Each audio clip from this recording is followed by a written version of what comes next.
नमस्ते. एजुस्ट्रीम या यूट्यूब चॅनलद्वारे इयत्ता 10वी आणि 12वीसाठी परीक्षाविषयक मार्गदर्शन सदरात आपलं सगळ्यांचं हार्दिक स्वागत. आज आपण इयत्ता 12वीच्या वाणिज्य आणि कला शाखेसाठी अर्थशास्त्र म्हणजेच इकॉनॉमिक्स हा जो काही विषय आहे या विषयाचा अभ्यास विद्यार्थ्यांनी कशा पद्धतीने करायचा आहे आणि त्या अनुषंगाने संभाव्य होणारी जी काही परीक्षा आहे त्या परीक्षेला सामोरं विद्यार्थ्यांनी कसं जायचं आहे यावर मार्गदर्शन करण्यासाठी आज आपल्याकडे श्री संतोष झवर सर आलेले आहेत की ज्यांच्या मार्फत आपण त्यांच्या एक विशिष्ट शैलीच्या आधारे आपण हा विषय जो आहे हा विषय समजून घेणार आहोत. तत्पूर्वी मी त्यांचं जे कार्य आहे त्याचा परिचय मी आपल्याला करून देते आहे. त्यांची शैक्षणिक पात्रता जी आहे म्हणजे ते चार्टर्ड अकाउंटंट सध्या आहेत आणि नेट सेट आणि सीईटी आणि एमकॉम असं त्यांची शैक्षणिक पात्रता आहे. शिवाय सध्या ते जळगाव येथे असून एकूण 7 वर्षांचा त्यांचा अनुभव आहे आणि सर्वसाधारणतः economics, organisation of commerce and management हे त्यांचे अध्यापनाचे विषय आहेत. आणि विद्यार्थ्यांना ह्या विषयांच्या अनुषंगाने म्हणजे एकूणच कॉमर्स फील्डच्या अनुषंगाने विविध अंगांनी सर प्रयत्न करत आहेत आणि त्यांच्या सखोल मार्गदर्शनातून त्यांचे जे काही विद्यार्थी आहेत ते विद्यार्थी टॉपरला सुद्धा आलेले आहेत. तर आता आपण सरांच्या द्वारे संवादाच्या माध्यमातून परीक्षेची तयारी कशी करायची आहे हे आपण आता समजून घेऊया. नमस्ते. इयत्ता 10वी आणि 12वी परीक्षाविषयक मार्गदर्शन सदरात सर आपलं हार्दिक स्वागत. आज आपण इयत्ता 12वी वाणिज्य शाखेच्या इकॉनॉमिक्स म्हणजे अर्थशास्त्र या विषयासंदर्भात विद्यार्थ्यांनी परीक्षेची तयारी कशी करायची आहे यावर आपण संवाद साधणार आहोत. जे एकूणच विद्यार्थ्यांना ह्या अर्थशास्त्र विषयाची परीक्षा देत असताना ज्याही काही अडचणी येत आहेत किंवा भावी काळात येऊ शकतात तर ह्या अडचणी आपल्याला याच्यातून निश्चितच दूर करता येतील अशा पद्धतीने आपण विद्यार्थ्यांना मार्गदर्शन करणार आहात. सर्वप्रथम मी आपल्याला असं विचारू इच्छिते आहे की सर्वसाधारणतः शासनाचा जो काही निर्णय आहे की विद्यार्थ्यांना जो काही अलॉट केलेला सिलेबस जो आहे या सिलेबस मधला काही भाग मात्र वगळलेला आहे आणि काही भागावरच फक्त परीक्षा घ्यायची आहे. तर ते नेमकं स्वरूप जे आहे ते त्याबद्दल थोडं सांगाल मला. नमस्कार मॅडम. नमस्ते. ऍक्च्युअली गव्हर्नमेंटने 25% सिलेबस रिड्यूस केलेला आहे असं म्हटलेलं आहे. इकॉनॉमिक्स सब्जेक्ट बद्दल पण तसंच आहे. परंतु अगर आपण चेक केलं बघितलं तर 25% सिलेबस रिडक्शन नाही झालेला आहे. तो अप्रॉक्सिमेटली 10% आसपास येईल आणि त्यामध्येही त्यांनी चॅप्टर वाईज असं मध्ये मध्ये काही पॉइंट्स जे आहेत ते डिलीट केलेले आहेत. त्यामुळे तो रिडक्शनचा इतका काही जास्त खास उपयोग विद्यार्थ्यांना होणार नाहीये. तर त्यांना अभ्यास तर करावा लागणारच आहे. हा, बट तरीही जे रिडक्शन झालेलं आहे ते त्यांना लक्षात घेऊनच अभ्यास करावा लागणार आहे. कारण ऑलरेडी आता वेळ कमी आहे अभ्यासासाठी. बरोबर. तर विद्यार्थ्यांकडे ती जी फाईल आहे ज्यामध्ये त्यांनी दिलेलं आहे की इकॉनॉमिक्स सब्जेक्टचं काय काय गोष्टी ज्या आहेत त्यांनी रिड्यूस केलेल्या आहेत त्या विद्यार्थ्यांकडे असणं खूप आवश्यक आहे. बरोबर. कारण म्हणजे सर्वसाधारणतः आता जे घटक आहेत त्यांना एकूण किती घटक आहेत आणि त्यापैकी मग किती शिल्लक राहत आहेत. सर, आता जे आपण इकॉनॉमिक्स विषयाबद्दल जी माहिती देणार आहात तर वाणिज्य शाखा आणि कला शाखा या शाखेला सुद्धा आपला अर्थशास्त्र हा जो काही आहे तो विषय देण्यात आलेला आहे. मग हे दोघं विषय सारखे आहेत म्हणजे दोघांचा सिलेबस हा सारखा आहे की वेगळा आहे.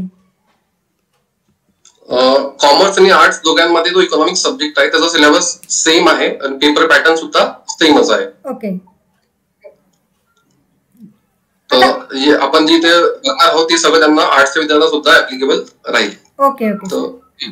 हा, कंटिन्यू कराल सर. चॅप्टर वाईज अगर आपण वेटेज बघितलं इकॉनॉमिक्स सब्जेक्टचं तर टोटल 11 चॅप्टर्स इकॉनॉमिक्स सब्जेक्ट मध्ये दिलेले त्यांनी. जसं स्क्रीनवर तुम्हाला दिसत असेल की चॅप्टर ऑफ फर्स्ट जे आहे टोटल 7 मार्क्स साठी आहे कंपल्सरी विथ ऑप्शन 10 मार्क्स आहे. आणि या प्रकारे तुम्हाला बघायला मिळेल, मी स्क्रीनवर तुम्हाला ते शेअर केलेलं आहे की सगळे चॅप्टर्स इक्वली इम्पॉर्टंट आहे. मार्क्स विथ ऑप्शन तुम्ही बघितलं 10-12 10-12 जवळजवळ आपल्याला बघायला मिळेल. फक्त चॅप्टर नंबर 10 जे आहे ते थोडं छोटं आहे आणि त्याला वेटेज पण कमी आहे. पण हे जे वेटेज आहे मार्क्स वाईज डिस्ट्रीब्युशन जे आहेत हे प्रत्येक विद्यार्थ्यांनी चॅप्टर सुरू करण्याच्या अगोदर हे लक्षात घ्यायला हवं. कारण कोणत्या चॅप्टरला किती वेटेज द्यायचं आहे, किती वेळ द्यायचा आहे, कोणते कोणते प्रश्न त्या चॅप्टर मधून येऊ शकतात, याची कल्पना आपल्याला तेव्हाच येईल जेव्हा आपण हे जे मार्क्सचं डिस्ट्रीब्युशन आहे चॅप्टर वाईज ते आपण लक्षात घेऊ. त्यामुळे हा जो डिस्ट्रीब्युशन आहे मार्क्सचा हे आपल्याला माहिती असणं खूप आवश्यक आहे. अगर तुम्ही बघितलं चॅप्टर नंबर 3A 3B जे आहे त्यामध्ये 8 मार्क्स चे कंपल्सरी क्वेश्चन आहे आणि टोटल 12 मार्क्स साठी आहे.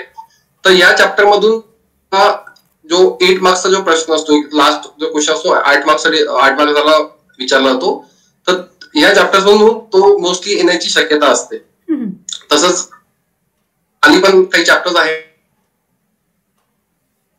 ते पण 8 मार्क्सचा वेटेज आपल्याला आहे. तर इथून सुद्धा तुम्हाला 8 मार्क्सचे जे प्रश्न आहेत ते येऊ शकतात. एक तुम्ही कल्पना घेऊ शकतात कोणत्या चॅप्टरला किती वेटेज म्हणजे कोणते प्रश्न ह्या चॅप्टर मधून येऊ शकतात याची एक टेंटेटिव्ह आयडिया आपल्याला येऊ शकते. मी लेक्चर नंतर आपल्याला ही जी फाईल आहे ती तुम्हाला शेअर करून देईल, ज्यामुळे तुम्हाला कळेल की चॅप्टर वाईज वेटेज आणि बाकी ही ज्या गोष्टी मी स्लाइड मध्ये कव्हर केलेल्या आहेत तुम्हाला सगळं मिळून जातील. म्हणजे साधारणतः 80 गुणांसाठी हा पेपर आहे असं म्हणायला हरकत नाहीये. हा टोटल अगर आपण विचार बघितला तर पेपर पॅटर्न जो आहे म्हणजे टोटल मार्क्स जो आहे मी अगल्या स्लाइड मध्ये घेतलेला आहे की टोटल 80 मार्क्सचं रायटिंगची एक्झाम होणार आहे विद्यार्थ्यांची, त्यासाठी 3 तास त्यांना मिळणार आहे आणि 20 मार्क्स जे आहे त्यांना ऍप्लिकेशन बेस्ड टेस्ट राहील जी कॉलेजमध्ये होणार आहे, त्याला 1 तास त्यांना दिला जाईल. ही जी ऍप्लिकेशन बेस्ड टेस्ट होईल ती 20 मार्काची कॉलेज कंडक्ट करणार आहे आणि त्यामध्ये ऑब्जेक्टिव्ह टाईप क्वेश्चन्स विचारले जातील. 5 वेगवेगळ्या टाईपचे प्रश्न विचारले जातील. 4 मार्क्सचे एक प्रश्न राहील असा ऑब्जेक्टिव्ह टाईप. त्यामध्ये म्हणजे choose the correct option, odd man out असे वेगवेगळ्या प्रकारचे प्रश्न असतील जे आपण पुढे कव्हर करणार आहोत. तर ते तुम्हाला 20 मार्क्स देतील आणि 80 मार्क्स जे आहे ते आपली बोर्डची एक्झाम जशी होते रिटर्न तशी एक्झाम इकॉनॉमिक्सची पण होणार आहे. त्याला तुम्हाला 3 तास दिलेले आहे. बरोबर. म्हणजे साधारणतः 80 मार्काला बोर्डाने एकूण 3 तास अलॉट केलेले आहेत आणि 20 मार्काची जी काही त्यांची अंतर्गत परीक्षा होणार आहे म्हणजे साधारणतः तासाभराचा अवधी विद्यार्थ्यांना तिथे दिलेला आहे. म्हणजे एकूणच हे प्रश्न स्वरूप आणि त्याचं गुणांचं रूपांतर किंवा वेटेज जर आपण बघितलं तर जवळपास सगळ्याच घटकांना जवळपास सारखंच वेटेज आहे असं म्हणायला हरकत नाहीये. म्हणजे इथे विद्यार्थ्यांनी हा ऑप्शनला ठेवायचा किंवा हा करायचा असं काही तिथे दिसत नाहीये. म्हणजे एकूणच विद्यार्थ्यांनी सगळ्या घटकांची तयारी जी आहे ती तेवढ्याच ताकदीने करणं गरजेचं आहे असं मला या स्ट्रक्चरवरनं थोडंसं लक्षात येत आहे. बरोबर. पण तुम्ही जर बघितलं तर बघा ऑब्जेक्टिव्हला 20 मार्क्सला वेटेज दिलेला आहे. 80 मार्क्सचा जे एक्झाम होणार आहे त्यामध्ये मी बोलतोय 80 मार्क्स मध्ये 20 मार्क्स जे आहे ते ऑब्जेक्टिव्ह क्वेश्चनला आहे आणि त्यामध्ये ऑप्शन नाहीये. तर तुम्हाला 20 मार्काचे प्रश्न विचारले तर तुम्हाला 20 पूर्ण लिहावे लागतील. शॉर्ट नोट्स म्हणजे शॉर्ट आन्सर जे असतात त्याला 2 मार्काचे आपण प्रश्न म्हणतो तसे असे टोटल 2 वेगवेगळे प्रश्न आहेत. त्यामध्ये डिस्टिंग्विश बिटवीन एक असतो आणि एक ऍग्री कन्सेप्ट तुम्हाला ओळखावं लागते आणि कन्सेप्ट बद्दल लिहावं लागतं. तशी अशी टोटल आपल्याला 12 मार्क्स आहे आणि लॉंग आन्सर जे तुम्ही बघितलं तर बाकी मग 32 आणि नंतर 16 असे टोटल तुम्हाला 48 मार्क्सचे मोठे प्रश्न तुम्हाला म्हणजे लिहावे लागणार आहे. 80 मार्क्सच्या पेपरमध्ये टोटल मार्क्स ऑप्शन 116 मार्क्स तुम्हाला आहे. बरोबर. म्हणजे साधारणतः ह्या मार्कांवरून प्रश्नांचं जी काही गुणांची विभागणी जी आहे ती आता आपण इथे छानपणे मांडलेली आहे. पण आता सर्वसाधारणतः ह्या प्रश्न प्रकारानुसार जे काही गुण विभाजन केलेलं आहे तर साधारण त्या प्रकारांचं स्वरूप जे आहे ते जरा सविस्तर विद्यार्थ्यांना सांगाल. हा आता जर तुम्हाला स्क्रीनवर दिसत असेल मी तुम्हाला जे प्रपोज क्वेश्चन पेपर पॅटर्न आहे जो 80 मार्काचा आहे आणि विथ ऑप्शन अगर आपण विचार केला तर त्याला 116 मार्क टोटल आपल्याला बघायला मिळतील. पेपर पॅटर्न आहे त्यासाठी तुम्हाला 3 तास लिहिण्यासाठी दिलेले आहे. प्रश्न पहिला जो असतो तो टोटल 20 मार्क्सचा आहे आणि त्याला ऑप्शन नाही आहे म्हणजे त्याला मार्क्स ऑप्शन पण 20 आहे. तर इथे तुम्हाला ऑप्शन नाही भेटणार. तुम्हाला कंपल्सरी तुम्हाला सगळे प्रश्न अटेम्प्ट करावे लागतील. आता यामध्ये वेगवेगळे 8 प्रकारचे प्रश्न यांनी दिलेले आहेत. जसं पहिला प्रश्न दिलेला आहे चूज द करेक्ट ऑप्शन. 1 मार्काला 1 प्रश्न विचारला जाईल. आपल्याला 5 प्रश्न विचारले जातील आणि 5 मार्क्स त्याला दिले जातील. 8 प्रकार प्रकारचे प्रश्न आहेत त्यापैकी कोणतेही 4 प्रश्न तुम्हाला विचारले जातील. 8च्या 8 नाही विचारणार आहे तुम्हाला, कोणतेही 4 जे बोर्डला वाटेल ते कोणतेही 4 विचारतील 8 पैकी, आणि त्यामध्ये तुम्हाला ऑप्शन राहणार नाही. तुम्हाला इथे कंपल्सरी अटेंड करावे लागेल. हे प्रश्न कशा प्रकारचे असतात आणि त्याचं उत्तर कसं लिहायचं आहे ते मी पुढे कव्हर केलेलं आहे, तर मी तुम्हाला ते पुढे सांगेल. त्यानंतर प्रश्न सेकंड जो असतो, सेकंड प्रश्नामध्ये ए पार्ट जो आहे तो identify and explain the concept अशा प्रकारचा प्रश्न आहे. त्यामध्ये तुम्हाला जो एक सेंटेन्स दिलेला असतो, तुम्हाला तो सेंटेन्स कोणत्या कन्सेप्टशी रिलेटेड आहे तो कन्सेप्ट ओळखावे लागते, आणि त्या कन्सेप्ट बद्दल तुम्हाला 2 सेंटेन्सेस मध्ये आन्सर लिहावा लागतो. तुम्हाला 2 मार्काला 1 प्रश्न असतो, असे टोटल तुम्हाला 3 प्रश्न विचारले जातील. 5 पैकी 3 लिहावे लागतील. इथे तुम्हाला ऑप्शन आहे 2 एक्स्ट्रा. टोटल 6 मार्काला तुम्हाला हा प्रश्न राहील, विथ ऑप्शन 10 मार्क्स आहे. तसं पुढे डिस्टिंग्विश बिटवीन आहे. तुम्हाला 2 मार्काला 1 प्रश्न लिहावा लागेल डिस्टिंग्विशचा. तुम्हाला 5 दिलेले राहतील आणि त्यापैकी तुम्हाला 3 कंपल्सरी लिहायचे आहे. 6 मार्क्स इथे तुमचे कव्हर होतील. पुढे पुढचा प्रश्न जो आहे तो आन्सर द फॉलोइंग क्वेश्चन्स जो आहे तो 4 मार्काचा 1 प्रश्न. असे टोटल तुम्हाला 3 प्रश्न एक्झाम मध्ये लिहावे लागतील आउट ऑफ 5 क्वेश्चन्स. तुम्हाला इथे 2 एक्स्ट्रा प्रश्न दिलेले असतील, तर तुम्हाला इथे चॉईस आहे की तुम्हाला कोणते 3 लिहायचे, तुम्ही ते चॉईस करू शकतात. एका प्रश्नाला 4 मार्क्स राहतील, असे टोटल तुम्हाला 12 मार्क्स इथे मिळतील. पुढचा जो प्रश्न आहे तो आहे state with reason whether you agree or disagree. म्हणजे इथे तुम्हाला एक स्टेटमेंट दिलं राहील, तुम्हाला सांगायचं आहे की तुम्ही या स्टेटमेंट सोबत अग्री आहात किंवा डिसअग्री आहात, आणि अग्री किंवा डिसअग्री जे पण तुमचा आन्सर असेल त्यासाठी तुम्हाला रिझन द्यावा लागेल. तर 1 मार्क असतो इथे अग्री डिसअग्री साठी आणि 3 मार्क्स असतात तुमच्या रिझन साठी. तर असे तुम्हाला टोटल 4 मार्क 1 प्रश्नासाठी असतात. तर असे तुम्हाला टोटल 3 प्रश्न विचारले जातील आणि 12 मार्क्स इथे तुम्हाला भेटतील. त्यानंतर 5वा प्रश्न जो असतो तो तुम्हाला टेबल किंवा एक फिगर किंवा एक ग्राफ दिली जाईल किंवा एक पॅसेज दिला जाईल. त्या पॅसेजवरनं त्या ग्राफ किंवा टेबलवरून तुम्हाला प्रश्न विचारले जातील. जनरली 4 प्रश्न विचारतील किंवा 3 प्रश्न विचारले जातील. 1 मार्कचा 1 प्रश्न किंवा 2 मार्काचा प्रश्न असू शकतो, डिपेंडिंग की कसा आपला फॉर्मॅट आहे. एका टेबलला किंवा एका फिगर जो बी तुम्हाला दिला जाईल त्याला 4 मार्क्स राहतील. असे तुम्हाला टोटल 3 प्रश्न विचारले जातील वेगवेगळे. त्यापैकी तुम्हाला 2 जे आहेत ते कंपल्सरी अटेंड करायचे आहे. एकाला 4 मार्क्स आहेत, तसे तुम्हाला 2 प्रश्न अटेंड करायचे, तुम्हाला 8 मार्क्स इथे मिळतील. आणि जो लास्ट प्रश्न असतो, last question number 6 answer in detail. इथे तुम्हाला एका प्रश्नाला 8 मार्क्स असतात, तर तुम्हाला आन्सर पण अपेक्षित असतं ते लिहिणं. तुम्हाला 3 प्रश्न दिलेले असतात, त्यापैकी तुम्हाला 2 क्वेश्चन आन्सर लिहायचे आहे. एका प्रश्नाला 8 मार्क्स आहे, तर टोटल 16 मार्क्स तुमचे इथे कव्हर होतील. असे तुमचे टोटल 80 मार्क्स होतील. आणि विथ ऑप्शन तुम्ही जर विचार केला तर तुम्हाला 116 मार्काचा पेपर बघायला मिळेल. फक्त मेन इथे लक्षात ठेवायचं, तुम्हाला ऑब्जेक्टिव्ह साठी इथे ऑप्शन नाही आहे. तर तुम्हाला टेक्स्टबुक जे आहे ते थरली पूर्ण व्यवस्थितपणे वाचणं खूप आवश्यक आहे.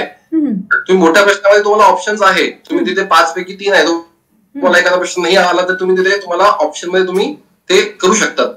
पण ऑब्जेक्टिव्ह प्रश्नामध्ये तुम्हाला ऑप्शन नाही आहे. तिथे तुम्हाला अगर आलं तर पुन्हा 1 मार्क मिळेल, अदरवाईज 0. म्हणजे तिथे काही ऑप्शनचा किंवा काही पर्याय नाही आहे. अशा प्रकारे तुमचा पेपर पॅटर्न राहील 80 मार्क्सचा. आता इकॉनॉमिक्सच्या पेपरमध्ये सगळ्यात महत्वाचा जो प्रश्न असतो विद्यार्थ्यांसमोर तो असतो पेपर कम्प्लीट कसा करायचा. कारण इतकं सगळं लिहायचं असतं. कोणत्याही थेरी सब्जेक्टमध्ये जेव्हा तुम्ही विचार करता तर क्वांटिटी खूप महत्वाची असते. क्वालिटी महत्वाची आहेच, तुम्ही प्रश्न उत्तर जे पॉईंट वाईज मुद्देसूद जे लिहित आहात ते तर महत्वाचं असतंच, पण सोबत तुम्हाला जो क्वांटिटी आहे ते पण खूप महत्वाची असते. तर ते क्वांटिटी जास्त लिहिण्याच्या प्रयत्नामध्ये विद्यार्थी काय करतात, खूप वेळा टाइमचं जे आहे मॅनेजमेंट नाही करू शकत, म्हणजे करत नाही, किंवा मग त्याचा प्रश्न पेपर जो आहे तो पूर्ण कम्प्लीट नाही होत, पेपर पूर्ण राहून जातो. तर त्यासाठी मी तुम्हाला इथे दिलेलं आहे की स्टँडर्ड तुम्ही कोणत्या प्रश्नाला किती वेळ द्यायला हवा आणि त्या प्रकारे तुम्ही तुमचा पेपर जो आहे तो 3 तासाच्या आत व्यवस्थितपणे कम्प्लीट करायला हवा. तर ऑब्जेक्टिव्ह जो प्रश्न आहे जिथे आपल्याला 1 मार्काला 1 प्रश्न असतो, असे आपल्याला 4 प्रश्न विचारले जाणार आहे एक्झाम मध्ये 20 मार्काला. तर त्यासाठी मी 1 प्रश्नासाठी 1 मिनिट दिलेला आहे. टोटल असे 20 मार्कांसाठी 20 मिनिट मी अलॉट केलेले आहे.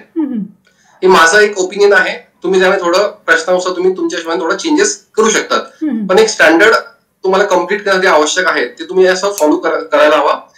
प्रश्न जो असतो आयडेंटिफाय अँड एक्सप्लेन, इथे 2 मार्काला एक प्रश्न असतो. तर त्या ठिकाणी तुम्हाला 2 मार्कासाठी तुम्हाला कन्सेप्ट आयडेंटिफाय करायचा आहे, एक लाईन लिहायचे आणि त्यानंतर तुम्हाला 2 सेंटेन्स लिहायचे आहे. तुम्हाला 5 मिनिट एक प्रश्नासाठी सफिशियंट आहे. तर तुम्हाला ते 10 ते 12 मिनिट तुम्ही ते घेऊ शकतात. मी ते 15 लिहिले, तुम्ही 10 ते 12 मध्ये तुम्ही कम्प्लीट करू शकता तिथे. सॉरी, तुम्हाला 3 प्रश्न लिहायचे आहेत, तर तुम्हाला 15 मिनिट इथे लागतील. 5 मिनिट एक प्रश्नाला, टोटल तुम्हाला 15 मिनिट लागतील. असं पुढचा प्रश्न जो आहे डिस्टिंग्विश बिटवीन, इथे तुम्हाला 4 किंवा 3 पॉईंट लिहायचे असतात. तर त्यामुळे थोडा वेळ थोडा जास्त लागेल तुम्हाला. तर 3 प्रश्नांसाठी मी तुम्हाला इथे 20 मिनिट दिलेले आहे. 20 मिनिटांमध्ये म्हणजे 6 ते 7 मिनिटांमध्ये तुम्हाला एक प्रश्न कम्प्लीट करायचा आहे. तर 3 प्रश्न तुम्हाला 20 ते 22 मिनिटांमध्ये तुमचे कम्प्लीट होऊन जातील. प्रश्न जो आहे तो 4 मार्काचा प्रश्न असतो. त्यामुळे तुम्हाला जवळजवळ 6 ते 7 पॉईंट ऍटलिस्ट लिहिणं अपेक्षित असतात. तर त्यासाठी तुम्हाला एका प्रश्नाला 10 मिनिट असं कॅल्क्युलेशन तुम्ही कधी केलं तर तुम्हाला 3 प्रश्नांसाठी 30 मिनिट जो आहे तो अलॉट तुम्हाला करावा लागेल. पुढचा प्रश्न जो असतो अग्री डिसअग्री. इथे तुम्हाला 1 मार्क अग्री किंवा डिसअग्री एक सेंटेन्स लिहायसाठी असतो आणि बाकी 3 मार्क्स तुमच्या रिझन साठी असतात. तर त्या हिशोबाने तुम्हाला इथे 25 मिनिट्स दिलेले, म्हणजे जवळजवळ 8 ते 9 मिनिट एक प्रश्नासाठी. तर त्या हिशोबाने तुम्हाला 25 मिनिट्स जे आहे तुम्हाला इथे हा प्रश्न पूर्ण 3 प्रश्न जे आहे 3 क्वेश्चन इथे कम्प्लीट करावे लागतील. पुढचा जो प्रश्न असतो टेबल फिगर पॅसेज. इथे टेबल किंवा फिगर दिलेले असेल ते तुम्हाला सोपं असतं, कारण टेबल बघणं किंवा जे ग्राफ दिले असेल ते बघणं खूप सोपं असतं, वेळ कमी लागतो. पॅसेज जर दिलेला असेल थोडा वेळ लागू शकतो. तर त्या हिशोबाने 2 प्रश्नासाठी मी 10 मिनिट इथे दिलेले आहे. एका प्रश्नाला 10 मिनिट.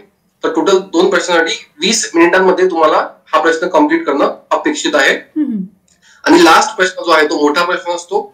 ऑब्व्हियसली इथे 8 मार्काचा एक प्रश्न आहे, तर तुम्हाला इथे आन्सर पण खूप डिटेल मध्ये लिहावं लागेल, मोठं लिहावं लागेल. तर इथे तुम्हाला जवळजवळ 14 ते 15 म्हणजे 15-16 मिनिट जे आहे ते तुम्हाला एका प्रश्नाला तुम्ही देऊ शकता. थोडा जास्त बी लागू शकतो. तर मी इथे तुम्हाला 35 मिनिट्स एका प्रश्नाला, टोटल 2 प्रश्न दिलेले आहे, म्हणजे 16 ते 17 मिनिट एका प्रश्नाला. त्या हिशोबाने असं तुम्ही अगर टाइमचं मॅनेजमेंट अगर करशाल तर तुम्हाला total 165 minutes out of 180 minutes तुम्हाला इथे कम्प्लीट होतील. तुम्हाला तुम्ही ज्या बोर्डचा एक्झाम लिहितात तर तुम्हाला जे सप्लिमेंट तुम्ही घेणार आहेत त्यावर तुम्हाला नाव नंबर लिहावा लागेल, तुम्हाला थ्रेड बांधावा लागेल. तुम्हाला ह्यामध्ये 5-1 मिनिट लागू शकतात. त्यानंतर आपलं जे खूप विद्यार्थी काय करत असतात, ऑब्जेक्टिव्ह प्रश्न जे सॉल्व्ह करतात ते त्यांना जेव्हा आपण सॉल्व्ह करताना काही किंवा असं असतं की आपल्याला आन्सर नाही येत, तर आपण त्याला सोडून देतो. नंतर आपण विचार करून लिहू असा आपण विचार करतो, सोडून देतो. नंतर आपण पुढच्या प्रश्नाकडे वळतो. होतं काय इकॉनॉमिक्स सब्जेक्ट मध्ये मेनली की आपण मोठे मोठे प्रश्न लिहायच्या चक्करमध्ये, म्हणजे त्या वेळेचा मॅनेजमेंट नसल्यामुळे आपण एंड मध्ये ऑब्जेक्टिव्ह प्रश्न परत चेक करणं विसरून जातो की आपण ते लिहिलेलं आहे किंवा नाही लिहिलंय. तर मी एक रिकमेंड करतो सगळ्यांना की शेवटचे जे 10 मिनिटं बाकी असतात, तुमचा प्रश्न म्हणजे पेपर झाला असेल तर खूप उत्तम आहे. पेपर बाकीही असेल तरी तुम्हाला कंपल्सरीली ऑब्जेक्टिव्ह प्रश्न चेक करायचे आहे की तुम्ही जे प्रश्न, एखादा प्रश्न तुमचा राहून तर नाही गेलेला आहे, तुम्ही सोडलेला नाहीये. तुम्ही सोडलेला असेल, राहून गेला असेल तर ते तुम्हाला पहिले कम्प्लीट करायचं आहे. ऑब्जेक्टिव्ह प्रश्न स्किप नाही करायचा आहे, कारण तिथे निगेटिव्ह मार्किंग तुम्हाला नाहीये. तिथे तुम्हाला सगळे प्रश्न जे दिलेले आहेत ते तुम्हाला अटेम्प्ट करायचे आहेत. एक तर तुम्हाला राईट येईल, तुम्हाला मार्क्स मिळेल, रॉंग झालं तर 0 मिळेल. निगेटिव्ह मार्किंग नाही, तर तुझे ब्लँक नाही सोडायचंय. आणि दुसरं महत्वाचं गोष्ट जी तुम्हाला चेक करायची लास्ट 5-10 मिनिटांमध्ये ती आहे ती क्वेश्चन नंबर्स. तुम्ही क्वेश्चन नंबर जे आहे ते प्रॉपर, जसं क्वेश्चन नंबर 2 मधला ए मधला फर्स्ट तुम्ही लिहिताय की सेकंड लिहिताय की थर्ड लिहिताय क्वेश्चन, ते तुम्हाला प्रॉपर जे आहे ते तुम्हाला चेक करा. तुम्ही क्वेश्चन नंबर सगळे लिहिलेले आहे की नाही लिहिलेले आहे, आणि लिहिलेले आहे तर बरोबर म्हणजे करेक्ट क्वेश्चन नंबर लिहिलेले आहे की नाही ते चेक करायचं आहे. कारण तुम्ही क्वेश्चन नंबर नाही लिहिला किंवा रॉंग लिहिला तर तुम्हाला तशी मार्क्स नाही मिळणार आहे. तुम्हाला या 10 मिनिटं जे तुमच्याकडे वाचणार आहे ते तुम्हाला या गोष्टी यामध्ये चेक कराव्या लागतील. जे आता न्यू सिलेबस असल्यामुळे आणि 12th नवीन फर्स्ट एक्झाम असल्यामुळे ऑब्जेक्टिव्ह जे प्रश्न आहे किंवा आपला जो पेपर फॉर्मॅट आहे त्यामध्ये असे काही प्रश्न आहे जे विद्यार्थ्यांना नवीन आहे, विद्यार्थी नवीन आहे. तर मी त्यासाठी एक एक्झाम्पल घेतलेलं आहे की प्रश्न कसे असतील आणि त्याचं उत्तर तुम्हाला कसं अपेक्षित आहे, कसं तुम्ही उत्तर लिहायला हवं तर ते मी इथे काही एक्झाम्पल घेतलेले आहे. इकॉनॉमिक्सचं चॅप्टर 5 त्यामध्ये एक्झाम्पल घेतलेले आहे. तर प्रश्न कसा असतो, प्रश्न ऑब्जेक्टिव्ह मधला प्रश्न ए जो आहे, चूज द करेक्ट ऑप्शन, यामध्ये कसं असेल, तुम्हाला एक प्रश्न दिलेला आहे जसं under perfect competition sellers are, आणि हे जे आहे आता ए 1 2 3 4 हे ऑप्शन नाही आहे, हे पण प्रश्न असतील, हे पण तुम्हाला प्रश्नाचा एक भाग आहे.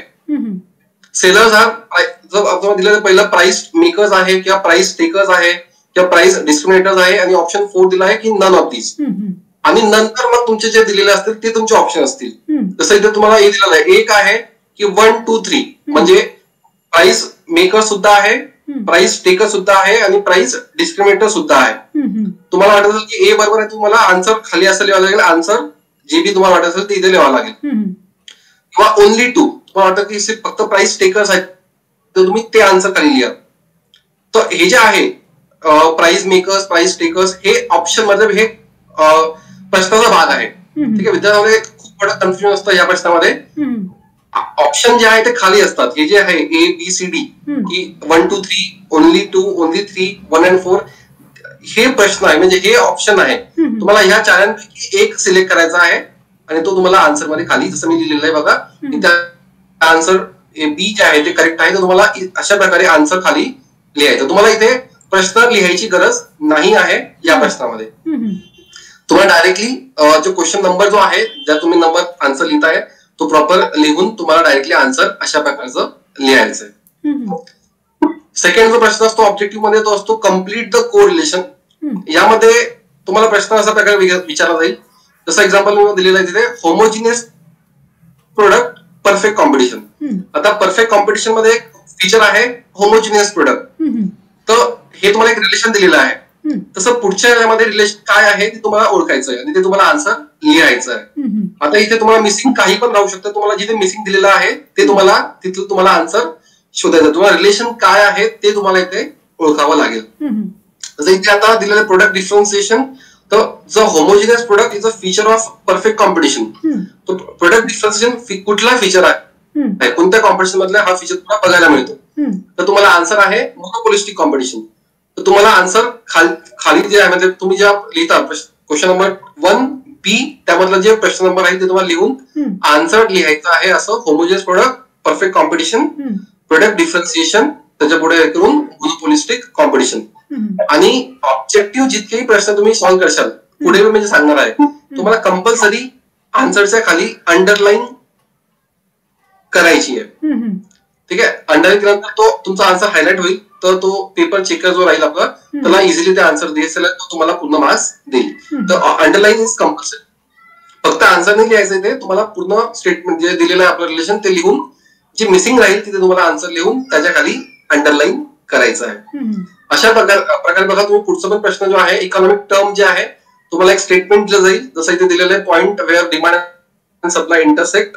तर असा कोणता पॉइंट आहे ज्याला आपण जिथे डिमांड सप्लाय इंटरसेक्ट होतो, तुम्हाला याचा आन्सर माहिती असायला हवं. जसं इथे आपण त्याला इक्विलिब्रियम पॉइंट म्हणतो, तर त्याचा आन्सर इथे इक्विलिब्रियम पॉइंट येईल. तर या प्रश्नामध्ये तुम्हाला एक स्टेटमेंट दिलेलं राहील, ते स्टेटमेंट जे आहे त्याचं आन्सर, तर त्या स्टेटमेंटला एक इकॉनॉमिक टर्म जे आहे ते कोणती आहे ते तुम्हाला इथे आन्सर लिहावं लागेल. अशा प्रकारचा हा प्रश्न राहील सी वाला. डी जो असतो ऑड आउट, त्यामध्ये सिंपल असतं की तुम्हाला काहीतरी दिलेलं असतं 4-5 ऑप्शन्स, त्यापैकी तुम्हाला जे वेगळं जे याच्यामध्ये मॅच नाही होणार आहे ते तुम्हाला ओळखायचं आहे आणि ते तुम्हाला आन्सर लिहायचं आहे. जसं मी ते ऑप्शन एक एक्झाम्पल दिलेलं आहे मित्रांसाठी. चॅप्टर 5 चे मॅक्झिमम मी प्रश्न कव्हर केले होते.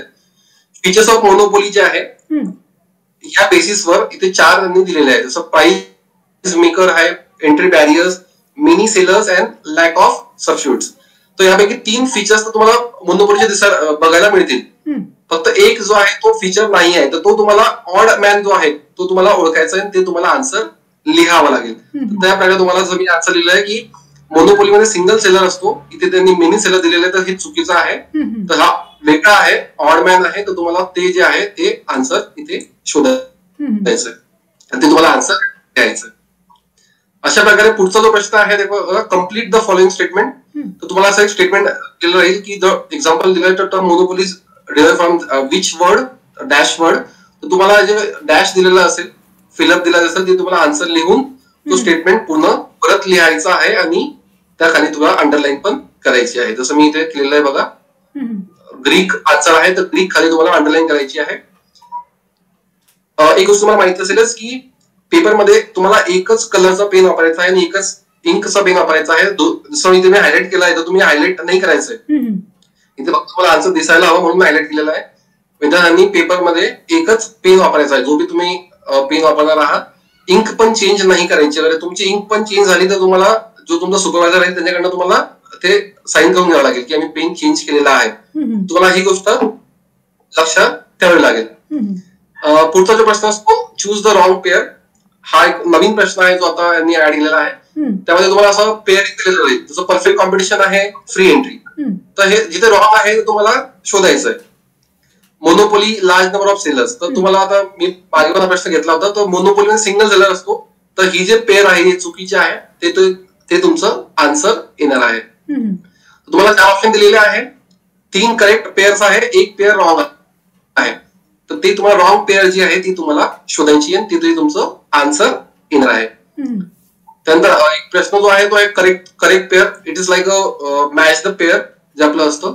त्यामध्ये तुम्हाला ग्रुप ए दिलेला राहील आणि ग्रुप बी दिलेला राहील. तर त्यामध्ये तुम्हाला असं नाही लिहायचं आहे. खूप विद्यार्थी असं करतात, ग्रुप ए मतलब फर्स्ट आन्सर एक्झाम्पल बी येईल, सेकंडचा आन्सर सी येईल, असं मॅच नाही करायचं.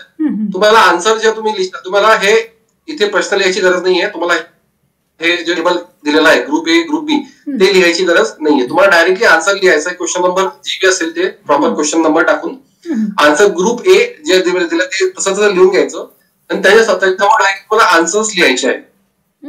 आता नॅशनल मार्केट जे आहे ते त्याचा आन्सर आहे type of market on the basis of place. प्लेसच्या बेसिसवर मार्केटला वेगवेगळ्या कॅटेगरी डिवाइड केलं जातं. तर नॅशनल मार्केट त्याचा एक टाईप आहे.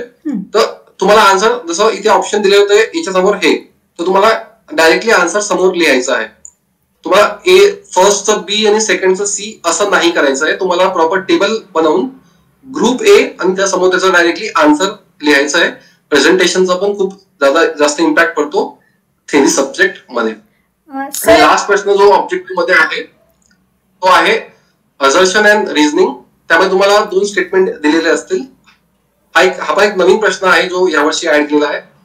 त्यामध्ये तुम्हाला बघा जसं एक स्टेटमेंट दिलेलं आहे की एक स्टेटमेंट राहील आणि दुसरं जे आहे त्याला ए जे स्टेटमेंट आहे, आर जे आहे ते रिझनिंग आहे. तर तुम्हाला बघायचं की जे स्टेटमेंट ए आहे ते ट्रू आहे की फॉल्स आहे. सगळ्यात तुम्हाला ते बघावं लागेल. नंतर जे स्टेटमेंट आर आहे ते ट्रू आहे किंवा फॉल्स आहे तुम्हाला ते बघावं लागेल. आणि नंतर तुम्हाला बघायचं की जे आर आहे दोघं ट्रू असतील तर बघावं लागेल की आर जे आहे ते ए च प्रॉपर रिझन आहे किंवा नाही आहे. तर तुम्हाला ऑप्शन असे दिलेले असतात बघा इथे, A is true but R is false. तुम्हाला वाटत असेल की पहिलं स्टेटमेंट जे आहे ते ट्रू आहे आणि दुसरं स्टेटमेंट फॉल्स आहे, तुमचं आन्सर हे येईल. ए वाला ऑप्शन तुमचं आन्सर येईल. तुम्हाला वाटत असेल की ए इज सेकंड ऑप्शन काय, A is false and R is true, म्हणजे पहिलं स्टेटमेंट जे आहे ते फॉल्स आहे आणि दुसरं स्टेटमेंट करेक्ट आहे. तर तुमचा आन्सर ए वाला येणार आहे, बी वाला. तुम्हाला वाटत असेल की दोघं बरोबर आहे आणि जे आर जे आहे ते प्रॉपर करेक्ट रिझन आहे स्टेटमेंट ए चं, तर तुमचा आन्सर सी येणार आहे. ऑप्शन प्रत्येक वेळेस एच राहतील ना, म्हणजे ऑप्शन सारी हेच राहतील. फक्त तुम्हाला जे स्टेटमेंट दिलेलं आहे ए आणि आर ते तुम्हाला बघायचे की ट्रू आहे की फॉल्स आहे दोघं, आणि मग दोघं ट्रू असतील तर जे आर आहे ते करेक्ट एक्सप्लेनेशन आहे किंवा नाही आहे त्या हिशोबाने तुमचं ते आन्सर येणार आहे. जसं इथे तुम्हाला दिलेलं मी की ए आणि R both are true, both are correct and R is the correct explanation of A. दोघं बरोबर आहे आणि आर जे आहे ते प्रॉपर रिझन आहे, तर त्या हिशोबाने आपला आन्सर सी इथे आलेला आहे. अशा प्रकारे तुमचे ऑब्जेक्टिव्ह जे 8 मी वेगळे तुम्हाला दिले होते पुढे, तर ते जे आहे असे तुम्हाला 8 जे प्रश्न मी तुम्हाला सांगितले होते, असे 8 वेगवेगळ्या प्रकारचे प्रश्न तुम्हाला यापैकी कोणतेही 4 येतील तुम्हाला एक्झाम मध्ये. 4 प्रश्न येतील, त्यामध्ये 5 प्रश्न राहतील. टोटल 20 मार्क्स तुमचे इथे कव्हर होणार आहेत. सर मला इथे फक्त छोटासा प्रश्न असा आहे की ज्यावेळेला आपण मॅच द पेअर्स हा जो क्वेश्चन घेतला होता, समजा नजर चुकीने एखाद्या विद्यार्थ्याकडून एक ग्रुप ज्या पद्धतीने अलॉट केलाय तसं बरोबर लिहिलेलं आहे, पण असं समजा की त्याच्या पुढे आन्सर न लिहिता त्याने समजा त्या आन्सरचं ऑप्शन लिहिलं, म्हणजे ए बी सी पैकी जे असेल ते, तर मग त्या विद्यार्थ्याचे मार्क तिथे कापले जातात का? ओके, फक्त ABC हे लिहिलं नाही मॅडम, अपेक्षित आहे की तुम्ही आन्सर लिहायला हवं. ओके, आन्सर लिहायला जास्त अपेक्षित आहे पेअर करण्यापेक्षा. बरोबर. म्हणजे नजर चुकीने एखाद्या विद्यार्थ्याकडनं होऊ शकतं, घाई गर्दी तो पटकन लगेचच ते अद्याक्षर फक्त लिहू शकतोय, म्हणजे मग त्याला तिथे जनरली विद्यार्थी करतात. मी तुम्हाला तेच सांगितलं होती की फर्स्ट आन्सर बी आहे, सेकंड आन्सर सी आहे असं करतात. ती चुकीची पद्धत आहे आणि प्रेझेंटेशनचं पण खूप त्याचा लॉस होईल तुम्हाला. बरोबर. हे जे आहे अशा प्रकारे तुम्ही अगर लिहिलं तुमचा पूर्ण मार्क्स मिळतील, 5 पैकी 5 मार्क्स पूर्ण मिळतील अगर हा प्रश्न विचारला गेला तर. आणि प्रेझेंटेशन मध्ये पण तुमचा एक कसा क्वेश्चन फर्स्ट जो असतो 20 मार्क्सचा जो असतो, तुम्ही त्याला तुम्ही स्टार्ट करसाल आणि 20 पैकी 20 मार्क तुम्हाला अगर मिळतील तर तुमचं बाकी जे पुढचे प्रश्न असतील त्यावर पण जे तुमचं इम्प्रेशन जे आहे ते खूप चांगलं पडणार आहे. बरोबर. तर तुमचे पुढचे मार्क्स पण ऑटोमॅटिकली वाढणार आहे. बरोबर. त्यामुळे तुम्ही इथे जास्त प्रेझेंटेशन कडे पण लक्ष द्यायला हवं. प्रत्येक प्रश्नाच्या नंतर तुम्हाला एक लाईन सोडायला हवी. बरोबर. खूप लोक एका खाली मतलब लाईन नाही सोडत. ते पण मतलब थेरी सब्जेक्ट मध्ये प्रेझेंटेशन खूप मोठा रोल प्ले करतं तुमच्या मार्क्स मध्ये. तर ते तुम्हाला ते पण लक्ष ठेवायचं आहे, थोडं व्यवस्थित लिहायचं. बरोबर. म्हणजे हा 20 मार्काचा ऑब्जेक्टिव्ह प्रश्न जो आहे तो दिसायला असं सोपा जरी असला पण तसा तो आपण म्हणूया की विद्यार्थ्याला तिथे अचूकच लिहायचं आहे. म्हणजे त्याने तेवढं बारकाईने तो प्रश्न वाचणं गरजेचं आहे, म्हणजे ऑटोमॅटिकली त्याला प्रत्येक प्रश्नाला ते गुण त्याला अचीव्ह करता येतील. ऑब्जेक्टिव्ह साठी टेक्स्टबुक पूर्णपणे वाचलेलं खूप मला आवश्यक आहे. बरोबर. त्यानंतर पुढचा प्रश्न जो आहे तो पण एक नवीन प्रश्न आहे जो आता यावर्षी ऍड झालेला आहे. त्यामध्ये क्वेश्चन नंबर सेकंड मधला ए जो आहे, identify and explain the concept from the given illustration, अशा प्रकारचा प्रश्न आहे.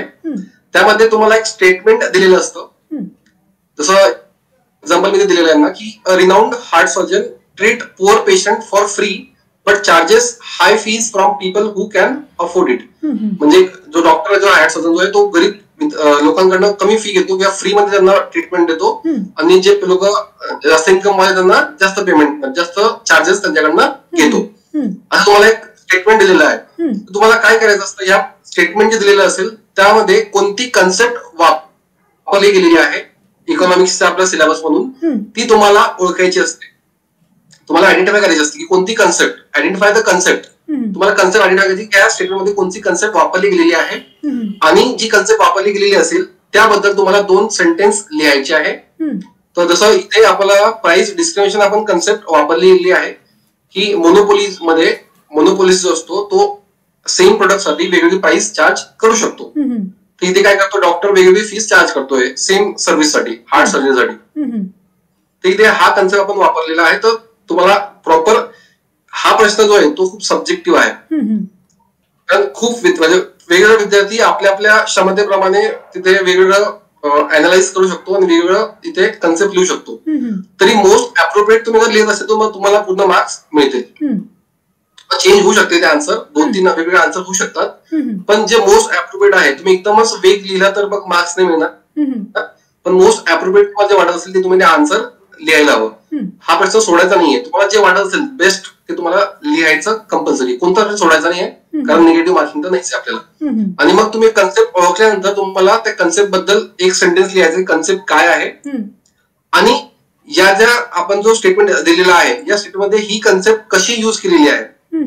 जसं मी तुम्ही म्हटलेलं की monopolist is a price maker and charge different prices to different customers for the same product or service.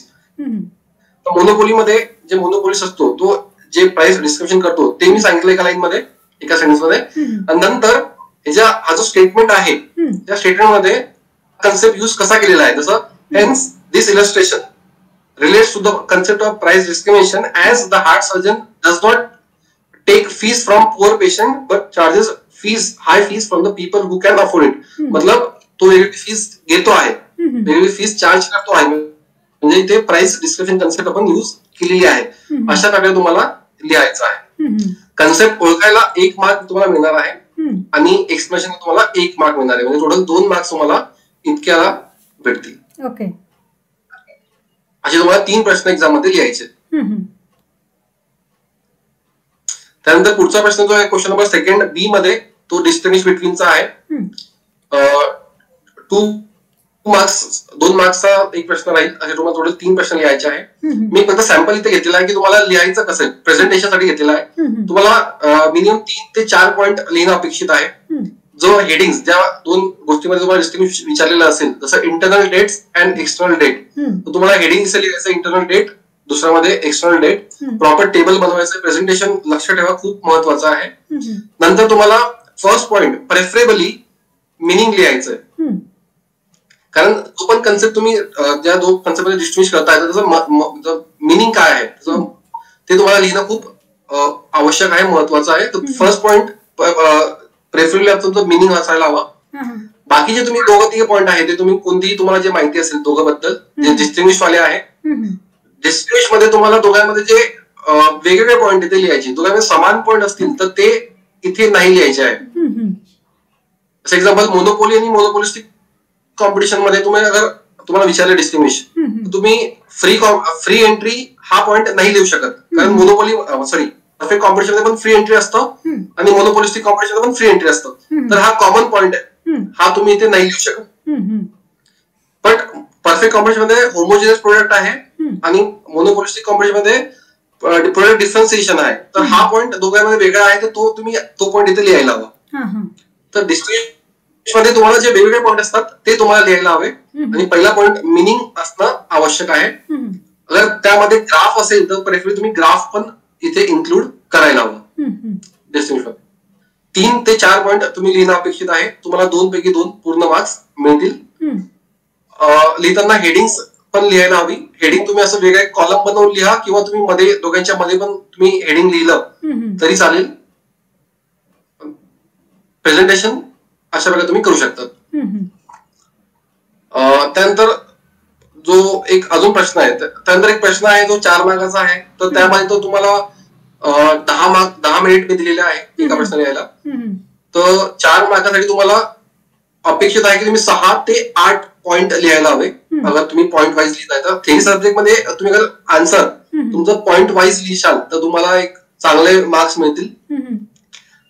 आणि पॉईंट जे त्यासाठी तुम्हाला अंडरलाईन पण करून घ्यायची आहे. तर प्रेझेंटेशनचा पण एक चांगला इम्पॅक्ट पडेल पेपर चेक करतो राहील त्यावर.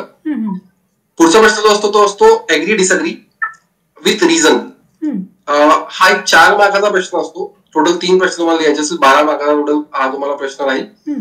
यामध्ये तुम्हाला जो स्टेटमेंट दिलेला राहील इथे तुम्हाला ट्रू किंवा फॉल्स असा आन्सर नाही लिहायचंय. खूप विद्यार्थी ही मिस्टेक इथे करतात, जी कॉमन मिस्टेक आहे. इथे तुम्हाला विचारलं की अग्री आहे किंवा डिसअग्री आहे, तुम्हाला ट्रू किंवा फॉल्स नाही विचारलेलं आहे. तुम्हाला वाटत असेल की स्टेटमेंट जे आहे ते ट्रू आहे, तुम्हाला लिहायचं की yes I agree with the statement. अशा प्रकारे जसं मी इथे लिहिलेलं आहे की seller is a price maker in the monopoly market, मला वाटतं की बरोबर आहे तर मी लिहेल yes I agree with the statement. तर मला 1 पूर्ण मार्क मिळून जाईल, इतकं लिहायचं. आणि नंतर मग मला हे मी अग्री का आहे, मतलब मोनोपोली मार्केटमध्ये सेलर प्राइस मेकर का आहे, तर त्याचं मला रिझनिंग द्यायचं आहे.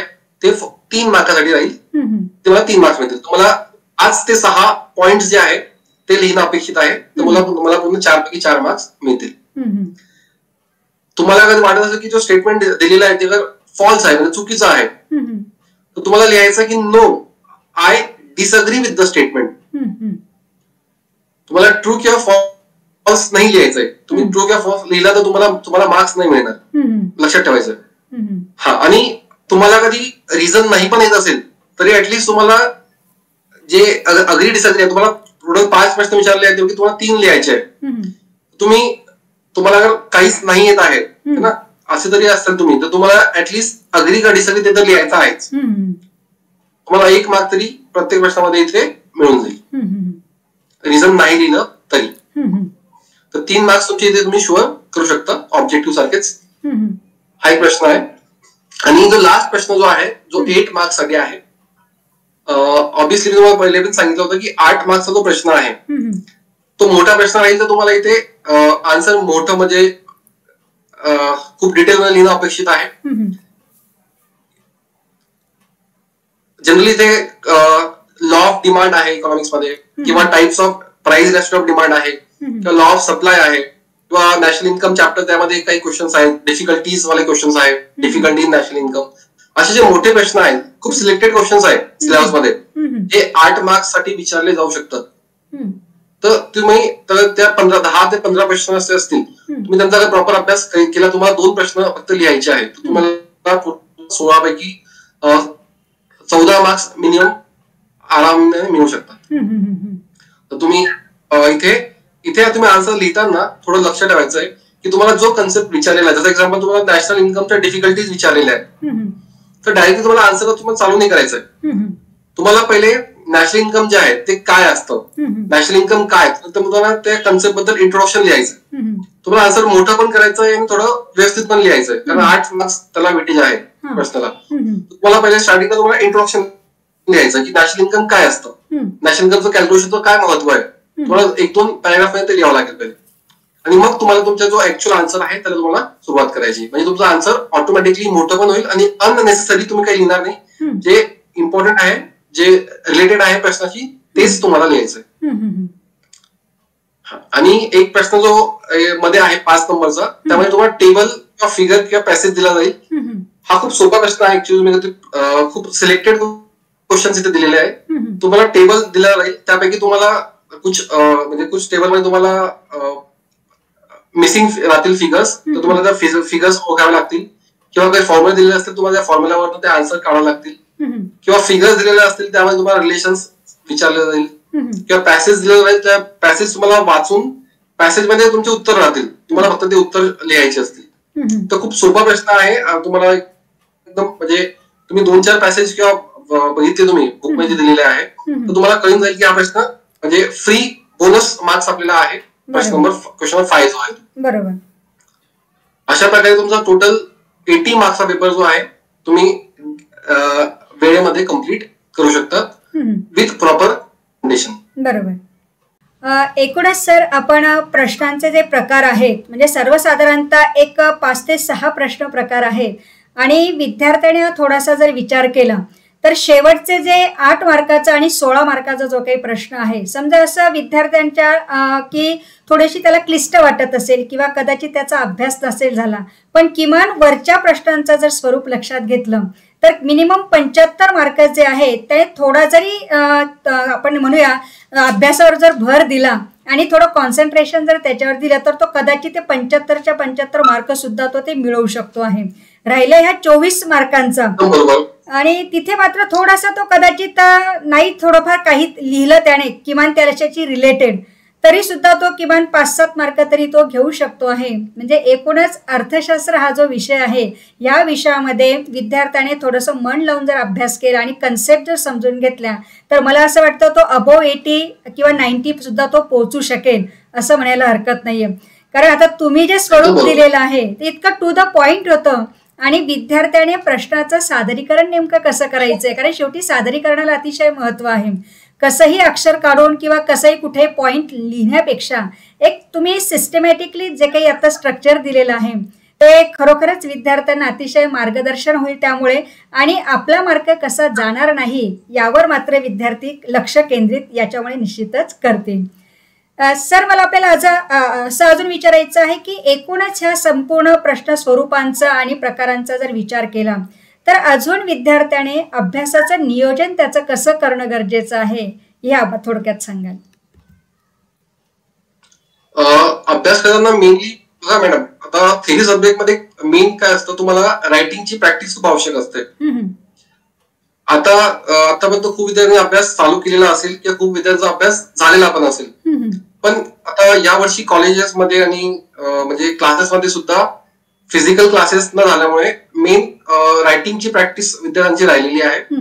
तर माझी अशी आता त्यांना एक रिकमेंडेशन आहे, अशी त्यांना एक हे आहे की त्यांनी रायटिंगवर फोकस करायचं आहे. जितकं जास्त ते लिहू शकतात, जितके जास्त ते पेपर सॉल्व्ह करू शकतात, त्यांना सॉल्व्ह करायचे. चॅप्टर वाईज अगर होऊ शकतात तर चॅप्टर वाईज सॉल्व्ह करा, किंवा 2-3 चॅप्टर्स अगर कंबाईन होऊ शकत असेल 2-3 चॅप्टर्स कंबाईन सॉल्व्ह करा, किंवा फुल लेंथ सॉल्व्ह करा. कारण जितकं तुम्ही रायटिंगची प्रॅक्टिस करशाल आता थेरी सब्जेक्ट मध्ये, तितकं तुम्हाला सोपं होईल तुमचं म्हणजे कॉन्फिडन्स साठी पण, आणि तुम्हाला कळेल कोणत्या चॅप्टर मध्ये तुम्हाला लिहिता येता आहे, कोणत्या चॅप्टर तुम्हाला अजून अभ्यास करायची म्हणजे आवश्यकता आहे, कोणत्या चॅप्टर मध्ये तुम्हाला व्यवस्थित म्हणजे लिहिता येत असेल तर तुम्ही त्याला आता स्किप करू शकता. तुम्ही त्याला बाकी सब्जेक्ट पण तुम्हाला बघावे लागतील. आणि जे चॅप्टर्स मध्ये तुम्हाला प्रश्न लिहिता येत नाहीये त्यामध्ये तुम्ही तुम्हाला जास्त फोकस करून त्यावर तुम्ही लक्ष केंद्रित करू शकता. बरोबर. तर रायटिंग जे आहे ते तुम्हाला जास्त आता फोकस करावे लागेल. बरोबर.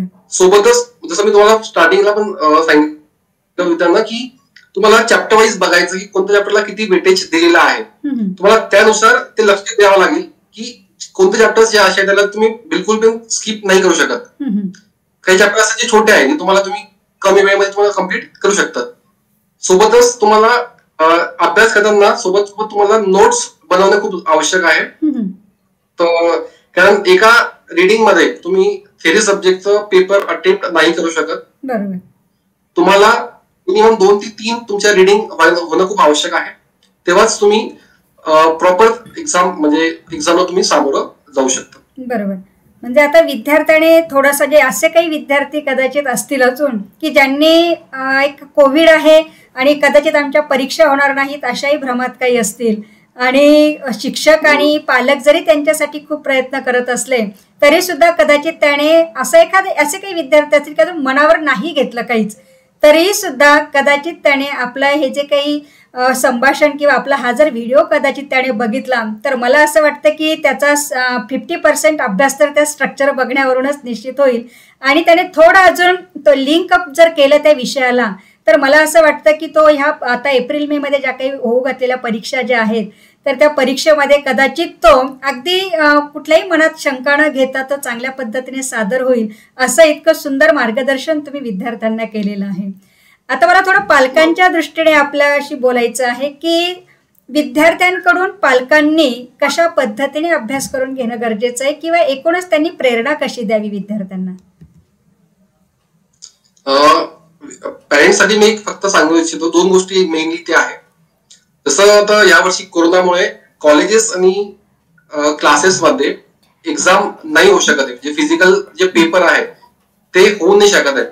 तर त्यामध्ये पॅरेंट्सचा रोल खूप महत्वाचा आहे की पॅरेंट्सनी विद्यार्थ्यांकडे घरी बसून जसं आता क्लासेसचे टीचर्स किंवा कॉलेजचे टीचर्स आहे त्यांना PDF कॉपी आहे त्यांच्याकडे किंवा असेल क्वेश्चन पेपरच्या, तर पॅरेंट्सचं एक थोडं रोल आहे की त्यांनी विद्यार्थ्यांना प्रॉपर बसवून जो दिलेला वेळ आहे त्या वेळामध्ये प्रॉपर तो पेपर अटेम्प्ट करतो आहे की नाही, कसा लिहितोय ते थोडं बघायला हवं.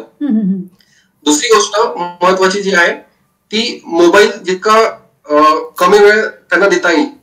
ऍक्च्युली आता ऑनलाईन झाल्यामुळे मोबाईल देणं आवश्यक आहे, पण जे स्टडी टाइम्स जर राहील म्हणजे जो अभ्यास करायचा जो वेळ राहील तेव्हा पॅरेंट्सनी कंपल्सरी मोबाईल विद्यार्थ्यांना घेऊन घ्यायचा आहे. बरोबर. जेव्हा क्लासेस राहील किंवा जेव्हा काही अभ्यास करायचा विषय राहील तेव्हा एक म्हणजे जेव्हा काही मोबाईलची आवश्यकता आहे तेव्हा त्यांना मोबाईल द्यायचा फक्त.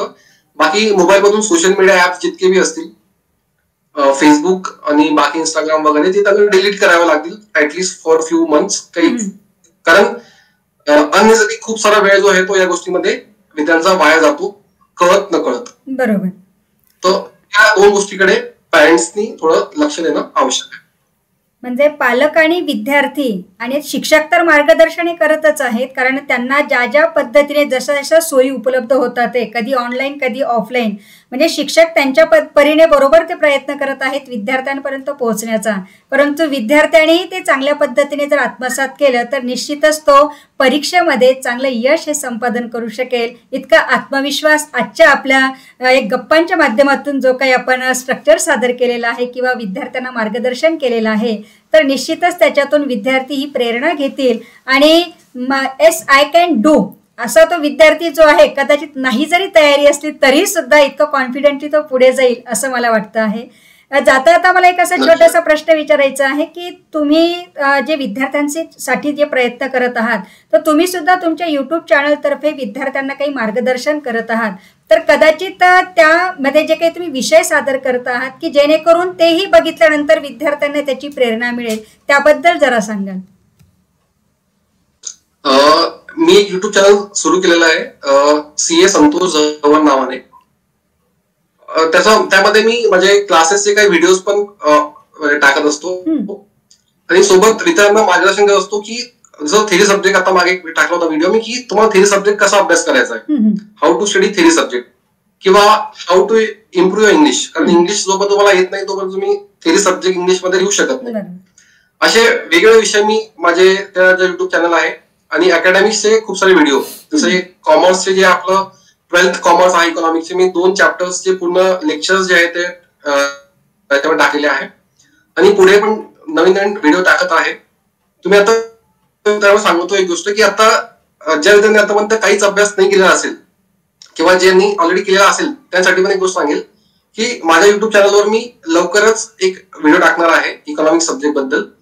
त्यामध्ये मी सगळे चॅप्टर वाईज इम्पॉर्टंट क्वेश्चन जे जे आहे, जे एक्झाम मध्ये माझ्या हिशोबाने येऊ शकतात, ते टाकणार आहे. तर त्यांना म्हणजे त्यांनी अगर पुढचा 1 महिना पण तितके प्रश्न व्यवस्थित अभ्यास करून घेतला तर 70-80 मार्क्स जे आहे त्यांना मिळणं खूप सोपं होऊन जाईल. बरोबर. म्हणजे खरंच एक चांगला प्रयत्न जो आहे आपण करत आहात. म्हणजे शेवटी विद्यार्थ्याने फक्त त्याची झोळी जरा अगदी म्हणूया आपण फाटकी न ठेवता ती जर चांगल्या पद्धतीची जर ठेवली तर त्याला खूप काही असं ज्ञान हे त्याच्यातून मिळणार आहे.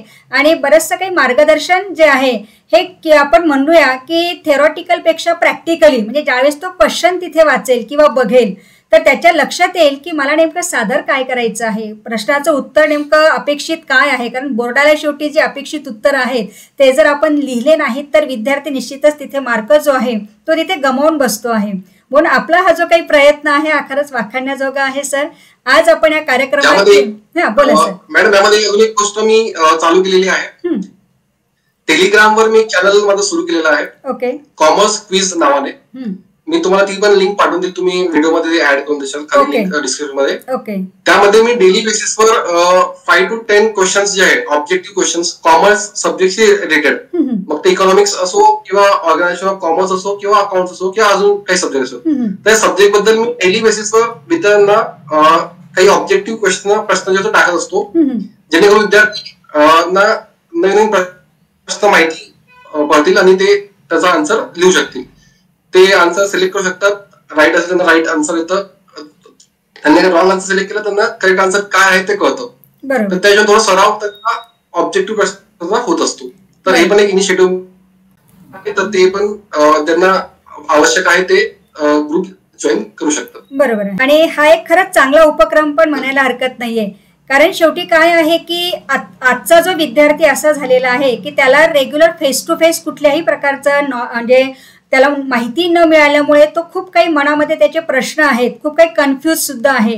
म्हणजे कदाचित त्याला येतही असेल पण मात्र त्याला प्रॉपर गायडन्स जे म्हणतो आपण ते मिळालेलं नसल्यामुळे, किंवा मिळालं आहे परंतु अल्प प्रमाणात झालेलं आहे, कदाचित तो अवेअरही असेल पण त्याच्यापर्यंत ते पोहोचलं नाही, अशा पण काही बाबी घडल्या असतील. म्हणून आपला हा जो काही उपक्रम आहे या उपक्रमामार्फतही विद्यार्थ्याला एक चांगलं मार्गदर्शन मिळेल आणि तो उत्तुंग शिखर चांगलं गाठू शकेल असं म्हणायला हरकत नाहीये.